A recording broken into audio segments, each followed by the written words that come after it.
Filters, plastic surgeries, fillers. An unrealistic expectation of beauty. What does beauty really mean? A dialogue on acceptance, self-love, self-esteem. The Cosmo Diversity Panel. Our top focus on India today.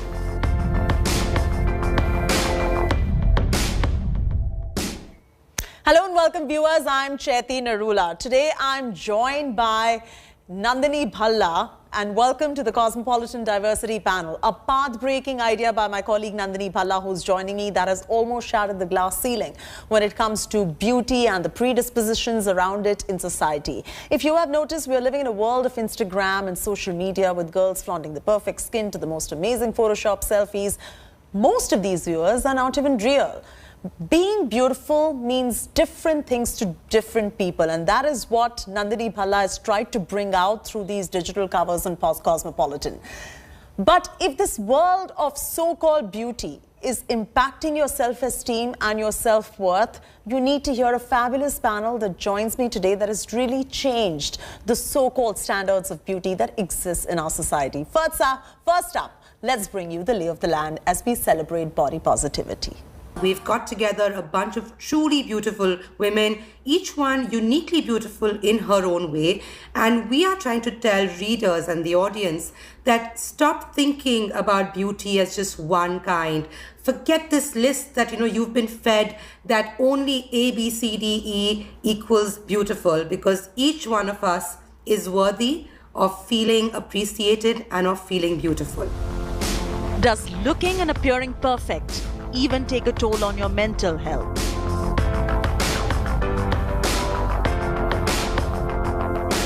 Today we are seeing a lot of young adults and even teenagers getting extremely conscious of the way they look. There is an unhealthy need to look good at all times. So you need to have the perfect skin, the perfect face, the perfect hair, and the perfect weight, of course. So if something is off, they tend to get extremely bothered about it and will go to great extents to correct it. We need to understand that looks do form an integral part of our body image. And body image is directly related to our self-esteem, especially for young people. So when a young person watches on social media that this is how your look should be, or they feel people don't like their looks, or they feel body shamed at times because of comments that are happening online, it may have an impact on the way they look at themselves. These digital covers of Cosmopolitan India show you how these influencers have rejected the societal norms and pressures and accepted themselves for who and what they are and how they appear. What does beauty really mean to them?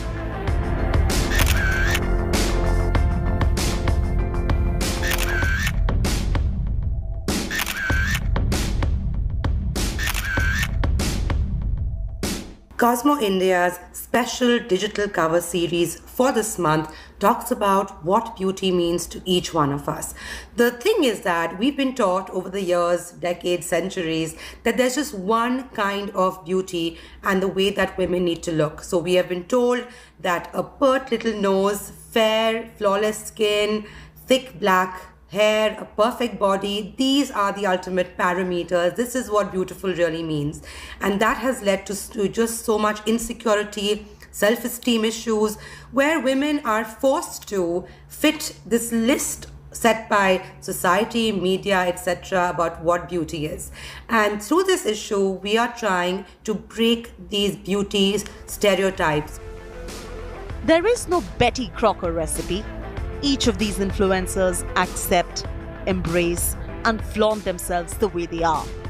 We at India Today welcome you to this dialogue in a world of Instagram filters, selfies on social media, and an unrealistic expectation from society on beauty standards.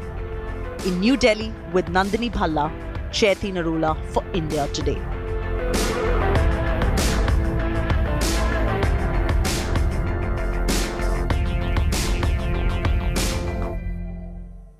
I'm joined by a prolific panel today to discuss this and, of course, the force behind the Cosmopolitan India digital covers that are really making waves. They're going viral. Nandini Bhalla, who is the editor of Cosmopolitan India and digital editor of Harper's Bazaar, joins me on the panel. Gautami Jeji, Ritika Satish, Tarini Peshava, Anjana Dubey. All of you, welcome to the show and thank you for taking the time out and joining us today on this very special broadcast. Let me first begin with Nandini Bhalla. Nandini, what was the whole idea behind these covers about embracing beauty and what does beauty mean to different people and shattering the predispositions that exist in society? Yeah, you know what, Chaiti, we have been taught over the years, decades, centuries that there's just one beauty formula, that your hair must be straight and it must be dark and it must be sleek, that your skin must be fair, that your teeth must be perfect, that your nose must be small and cute and pert. And we are telling women to be brave, to be cool, to be confident, to, you know, just like go out there and to do their own thing. And yet we are holding them back by teaching them that you are not good enough unless you look like this. And there's this list which we are given, right? Yeah. And the whole point of these covers, I mean, just look at all of these absolutely beautiful girls here, right? And the whole point is, who gets to teach us this? And who gets to say that only A, B, C, D, E is the ultimate definition of what beautiful means? So these covers really aim to like say, guys, simply let go of these things that you've been told, these basic beauty standards that have been set to like say that beauty only means A, B, C, D, E. Beauty can mean anything. Beauty could be wild, curly, beautiful, fiery hair. Beauty can mean different tones of your skin. Beauty can mean 10 different kinds of nose shapes and mouth shapes and eye shapes. There is no one standard definition, and that's what we are here to change. That's such a beautiful concept that you've come up with, Nandini. Let's begin with Tarini as well. You know, Tarini, you are described on your Instagram handle as a girl with a gap in her tooth. So you clearly have really embraced yourself, and whatever your flaunt is, the predisposition norm in society would be, oh my God, let's go and, you know, help her fix it, or parental and societal pressures wanting you to fix it. But you are really standing and being an influencer for so many. Tell us a little bit more about it. Sure. So when I started creating content, and I was born with a gap tooth, I've had it ever since I can remember. And to be honest, I was never conscious of it. I was actually ignorant because I didn't see it as a problem. I didn't see it as a flaw. But when I became a creator and I had strangers writing on my videos, you should fix that gap tooth, I realized I was becoming more and more conscious, something that I didn't see as a flaw, something that was, you know, we are taught in Indian society that it's a lucky charm. If you have a gap tooth, you're really lucky. And that's how I always thought of it. I thought of it as part of my body. And I realized that I stopped smiling on camera with my teeth. I subconsciously was becoming conscious.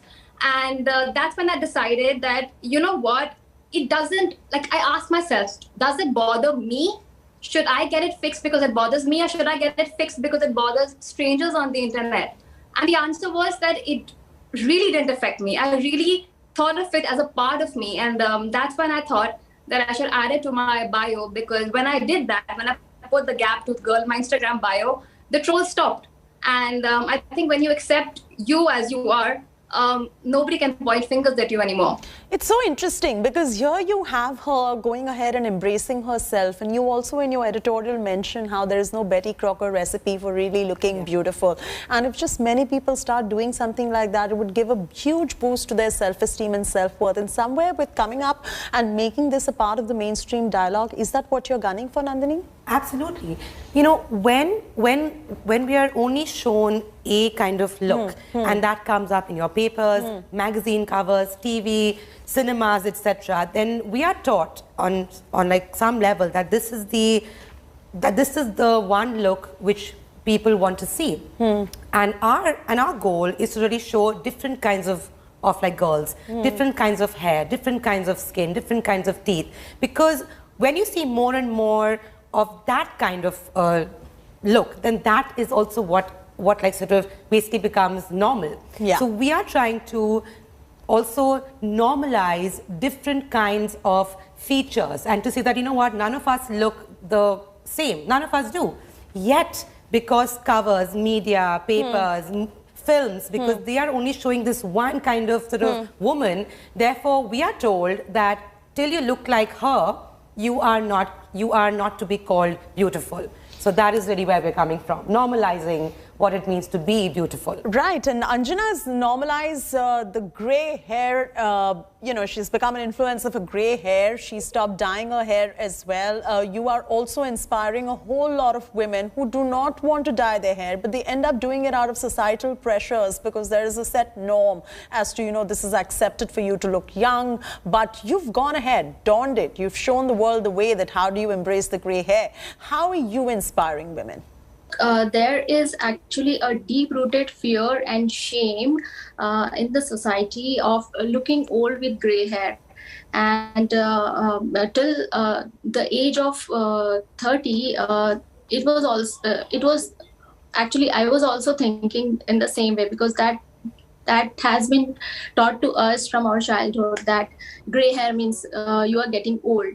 And when I started graying at the age of 13, it was like a trauma for me that, oh my God, something is wrong with me. It's not good. And I was very shameful and I was very fearful that I was in pressure. And of course, I hide my hair with the help of henna, and then I colored my hair with dye. But after coming to the age of 30, I don't know. I was so inspired by some of the women on internet. Like they looked flawless and they were so confident with their hair. Ritika, you've donned curly hair and you speak a lot vocally about menstrual cups, something that is not still acceptable in society on dinner table conversations or party conversations. You've just gone ahead and shattered the glass ceiling on that front. Thank you. Yeah, I mean, so when I started researching about menstrual cups, I realized there was no one in India talking about it. And I was like, I felt like it would be easier for me to relate to someone who is Indian and talks about it, because our experiences are different from someone who, you know, uses menstrual cups in the West. Because it's such a taboo. Periods itself is a taboo in India. So that's why one day I just randomly started talking about menstrual cups. And that's the same thing with curly hair as well. So I realized that there were not many women in India that were embracing their curls. And I mean, my hair is not perfect. Nobody's hair is perfect. Anybody who has curly hair has frizzy hair. It's big. It's hard to manage. But I just started posting pictures and I realized that there were so many people that were saying, your hair is so beautiful. Like the internet has really helped me in a way to sort of accept myself, and it's like a two-way street in that sense. So yeah. So Gautami, let's talk a little about vitiligo and how you've embraced yourself looking the way you are. You're not trying to hide it. You're not trying to hide those flaws. I was just saying that it takes a lot of time and effort to accept yourself, and it's not an overnight journey. And having said this, there are a lot of factors that, you know, that are involved. For me, I think more than vitiligo, it was about my mental health. Okay. Why is vitiligo bothering me? Why am I feeling conscious about it? You know, why aren't there many models in India with vitiligo? I feel like all of this really sort of put my mental health down. And when I started working on my mental health is when I realized I have to unlearn.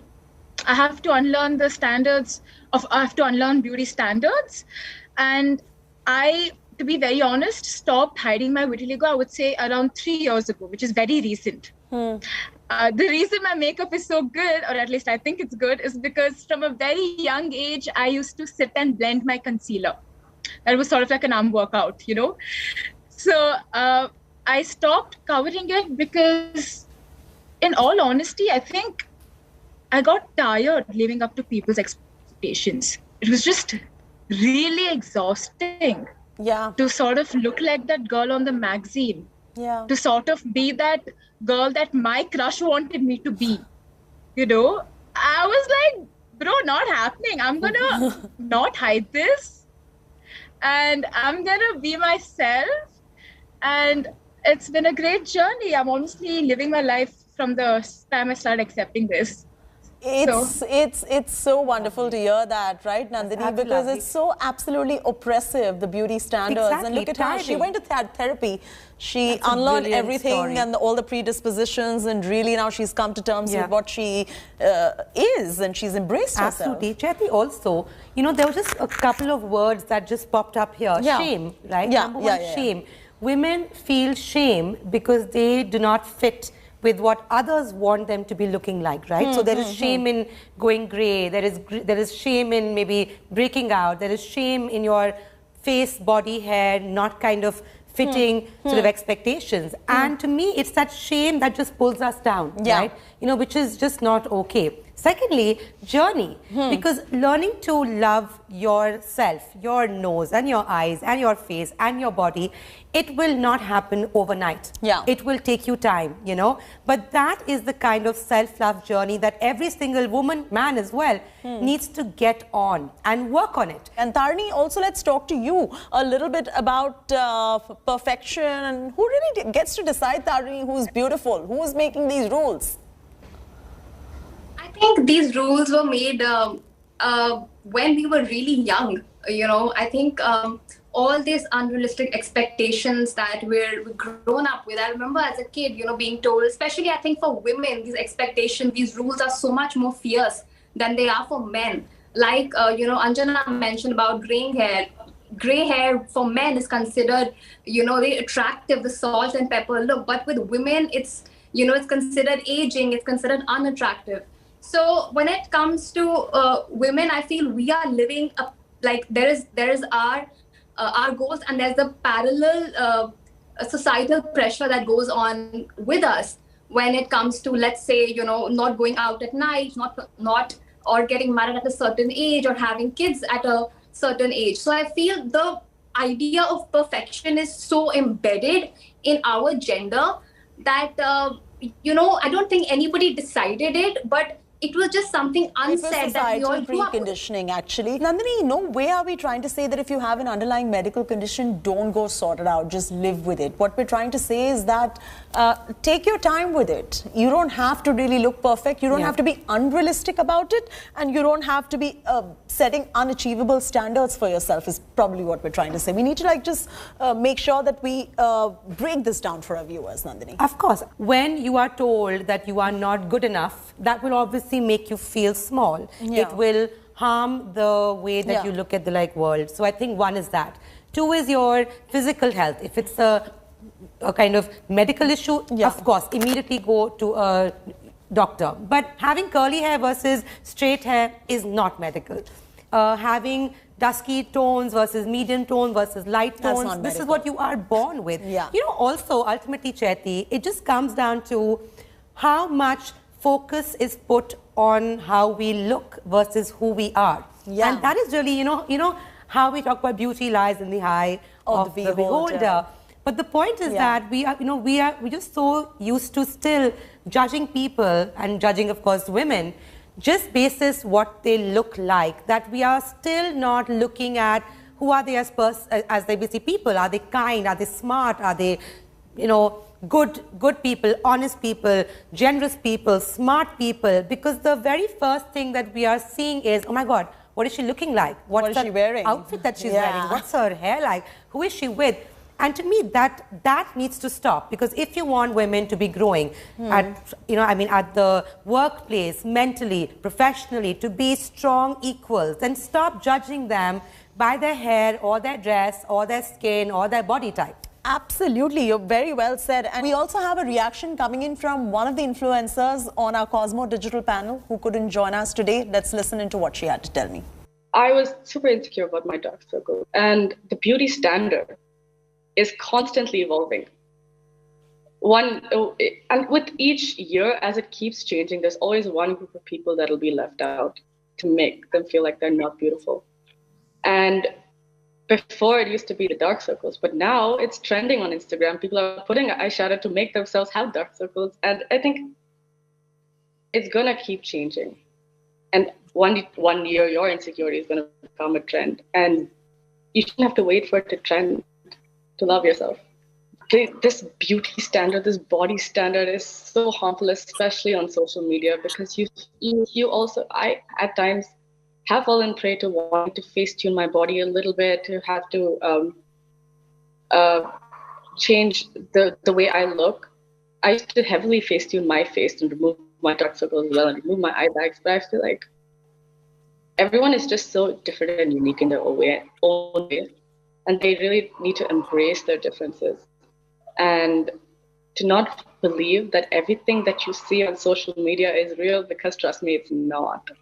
All right, with that, thank you so much, viewers, for tuning in on this very, very important dialogue. And once again, congratulations, Nandini, for bringing this very important dialogue into mainstream media so that all of this gets normalized, and we hope so soon, because let's face it, we're living in this world of perfection, in this world of pre-existing notions about what beauty really needs to be. And all these women you see on your screens right now have really gone ahead and shattered the glass ceiling when it comes to societal predispositions.